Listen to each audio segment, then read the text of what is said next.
Amigos de Biblia Libre, ¿cómo están? Mi nombre es Edgar Escobar, bienvenidos a nuestro programa Sin Pelos en la Lengua. Y hoy vamos a hablar sobre los 5 escándalos más sonados y más terribles dentro de la iglesia cristiana protestante en el siglo XXI. Y usted me dirá, no, que usted solo habla de doctrina, no, que no habla de la vida personal. Sí, no hablo de la vida personal, pero tengo que hablar de esta doctrina, la doctrina de la santidad dentro del ministerio. Y es que desafortunadamente han habido casos comprobados terribles sobre corrupción y una cantidad de pecado oculto que ha salido a la luz gracias al Espíritu Santo que así lo ha hecho, y debemos nosotros aprender alrededor de esto. Pero antes de comenzar a ver estos casos, quiero que tengamos en cuenta ciertas consideraciones. No podemos decir, por ejemplo, o preguntarnos por qué hay tantos escándalos, sobre todo sexuales, dentro del evangelio de las iglesias. ¿Por qué pasan tantas cosas terribles en las iglesias evangélicas? No son tantas. Bueno, son muchas, de hecho, no debería pasar ninguna. Pero si vamos a verlo en porcentajes, esto es la excepción. Son muchísimos, pero muchísimos más los siervos del Señor, los predicadores del evangelio, que no se meten en ningún tipo de escándalo y que no pueden ser denunciados por nada, que aquellos que sí están en escándalos y que pueden ser sacados a la luz como corruptos. Son muchísimos más los que con un corazón sincero, humilde y sencillo están sirviendo al Señor. Por eso no podemos generalizar. Ahora, tampoco voy a hablar aquí de los escándalos de los romanistas o de Naasón Joaquín y la luz del mundo. No, voy solamente a hablar de los escándalos en iglesias que uno pretendería o creería que son iglesias de sana doctrina, o por lo menos iglesias protestantes, o por lo menos iglesias cristianas reconocidas. De eso es de lo que vamos a hablar en el día de hoy. También hay que tener en cuenta que estos escándalos que voy a mencionar son absolutamente comprobados y confesados. No es algo que yo me haya inventado, que esté juzgando aquí a alguien, no. Esto es comprobado. Y quiero decir eso porque uno no puede hablar a la ligera de los pastores, de los ministros o de los predicadores en cuanto a cuestiones morales. La Biblia dice en 1 Timoteo, capítulo 5, verso 19, contra un anciano no admitas acusación, sino con 2 o 3 testigos. Con 2 o 3 testigos. Así que hay que tener cuidado cuando hablamos de las personas. Hay gente que habla de cuestiones morales muy a la ligera de predicadores. No. En estos casos es comprobado, hubo un pecado evidente, un pecado grave, se denunció. Y vamos a mirar estos casos y luego a mirar qué podemos aprender de ellos y qué la Biblia nos dice sobre este tema. ¿Qué debemos hacer ahora? Porque aquí lo más importante es aprender de la palabra. Vamos con el caso número 1. El escándalo de Ted Haggard. En noviembre del 2006, Ted Haggard renunció a su cargo como presidente de la Asociación Nacional Evangélica de los Estados Unidos y fue despedido de la iglesia New Life Church en Colorado Springs, donde él era pastor. Este hombre era un hombre muy reconocido, era un predicador muy reconocido, un hombre que tenía mucha autoridad y bueno, fue denunciado por alguien llamado Mike Jones, que era un trabajador sexual, no lo sé. Un trabajador sexual que lo acusó a este hombre de pedirle metanfetaminas y también de tener intimidad con él. Así que él, al verlo en la televisión y al darse cuenta que era un pastor que estaba en contra de todas estas creencias, su ideología LGTBI, pues decide denunciarlo. Saca a la luz las evidencias de todo lo que él hizo. Al principio Ted Haggard va a decir, no, un momentico, esto es todo un montaje. Luego va a decir, no, yo solamente le compré esas pastas, pero las boté, no las consumí. Y a lo último, después del escándalo, en una carta a su congregación, él afirmó que llevaba mucho tiempo en esa lucha contra sí mismo y una parte repulsiva de sí mismo. Literalmente dijo lo siguiente: soy culpable de inmoralidad sexual, soy un mentiroso y un embustero, hay una parte de mi vida que es muy oscura y repulsiva y llevo combatiendo contra ella toda mi vida adulta. Terrible esto. Lo más terrible de esto es que hace poco están saliendo nuevos escándalos de Ted Haggard, que comenzó un nuevo ministerio después de todo este evento, que ahora está en una cosa que llama ministerios en casa o iglesia en casa, que sigue predicando y sigue prácticamente como si nada, después de un escándalo tan terrible y algo tan tremendo. Vamos con el escándalo número 2. Y aquí tenemos que meter no un escándalo, un grupo de escándalos. Y o más bien son los escándalos de la iglesia Hillsong. Hillsong es la iglesia de escándalos por excelencia y un grupo de escándalos tremendos, tanto sexuales como corrupción financiera, como cuestiones que tienen que ver con malversación de fondo. Les mencionaré solamente 3 cosas que son tal vez las más reconocidas. En primer lugar, la confesión de infidelidad marital de Carl Lenz, el pastor de New York, que fue pues descubierto por su amante, que aprovechó en medio de la pandemia para incluso vivir con ella, y ella después se dio cuenta que supuestamente era un supuesto pastor. Así que todo fue sacado a la luz. Esto no me lo inventé yo, no lo estoy acusando a él, él lo confesó. En segunda instancia, el abuso y malversación de parte de Brian Houston, por lo cual ha tenido que renunciar al liderazgo internacional de Hillsong. Él no solamente ocultó ciertos supuestos abusos y ocultó información de unos abusos que habría cometido su padre años atrás, supuestamente, sino además pues hay una gran cantidad de investigaciones alrededor de malversación de fondos de parte de Brian Houston. Y a esto podemos incluir otra cantidad de escándalos como la de Darnell Barrett, que también fue hallado por infidelidad. Por eso algunos ya no hablan de Hillsong, sino de Hellsong, en forma de burla. Triste, a mí eso no me alegra. No piensen que yo estoy feliz, como no son de mi denominación me pone feliz que esto pase. No, ojalá que no pase nada de esto, pero hay que denunciarlo y ya van a ver por qué. Esto no lo estoy haciendo simplemente para que la gente lo vea, sino porque hay una doctrina bíblica de fondo. Pero vamos primero con el número 3. Número 3, el pastor Carlos Rivas en El Salvador, del Tabernáculo de Avivamiento Internacional. Esto es una historia de novela. Sale una mujer corriendo en un motel semidesnuda y golpeada. Inmediatamente el que atiende el motel llama a la policía llega y ¡oh sorpresa! Que al que encuentra ahí es el famosísimo Carlos Rivas. El reconocido pastor Carlos Rivas del TAI fue retenido por la Policía Nacional Civil dentro de un motel en Santa Elena. Quien había abusado físicamente, había golpeado a su amante en un pleito de amoroso. Yo me congregaba en la iglesia de él y ahí comenzó el romance hace 1 año y medio. Y eso pues obviamente salió a la luz, la policía lo capturó y se hizo un escándalo tremendo alrededor de todo esto. El muy famosísimo Carlos Rivas. Pero no es el único que crea este tipo de escándalos. Vamos ahora con el número 4.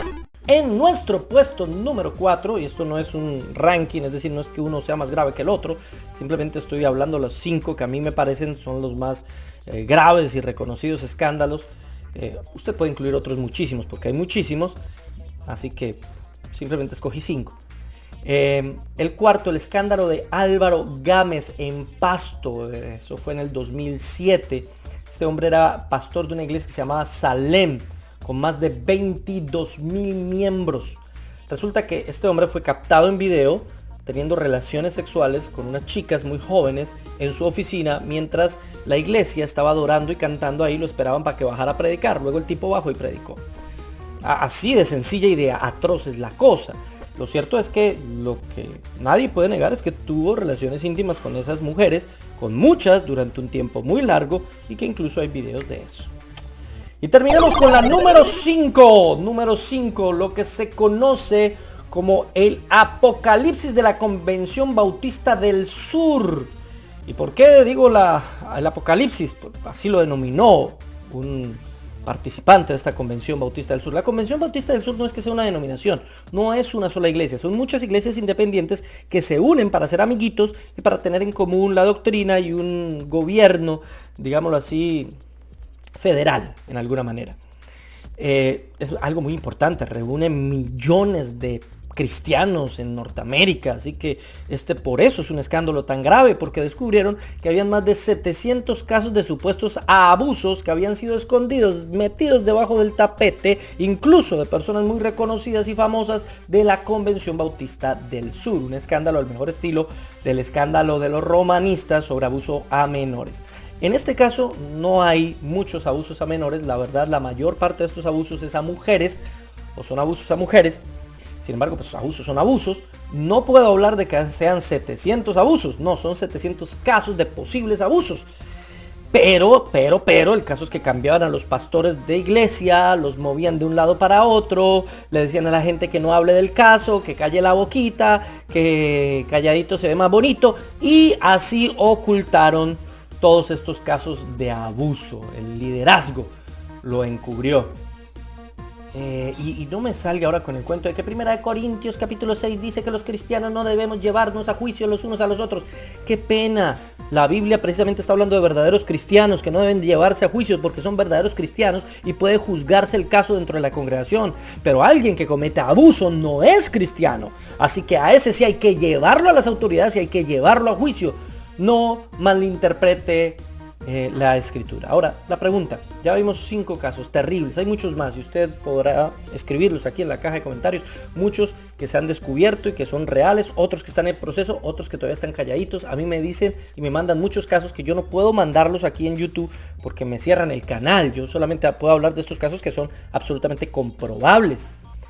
Pero ¿por qué pasa esto? Bueno, bíblicamente hay 3 razones de por qué pasa esta corrupción terrible. Primero, porque hay muchos falsos profetas, definitivamente. Jesús dijo: guardaos de los falsos profetas que vienen a vosotros con vestidos de ovejas, que por dentro son lobos rapaces, por sus frutos los conoceréis. Por sus frutos los conoceréis. Es decir, hay mucho falso maestro, mucho falso profeta, que finalmente, tarde o temprano, va a dar lugar a su condición caída y pecaminosa y la va a demostrar ante las personas. También 2 Corintios capítulo 11 dice en el verso 14: y no es maravilla, porque el mismo Satanás se disfraza como ángel de luz, así que no es extraño si también sus ministros se disfrazan como ministros de justicia, cuyo fin será conforme a sus obras.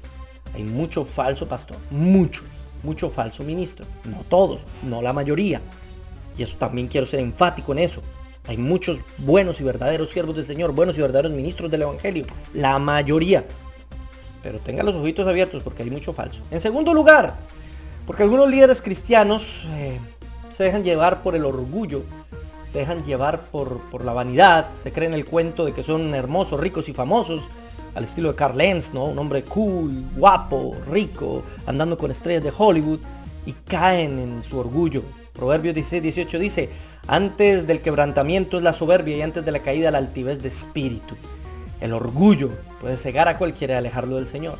Y en tercer lugar, porque obviamente Satanás está buscando hacer caer a los líderes, a los pastores, a los siervos, a los ministros del Evangelio. Uno como ministro del Evangelio debe tener más cuidado que cualquier otro, porque va a afectar más lo que nosotros hagamos que lo que otros hacen.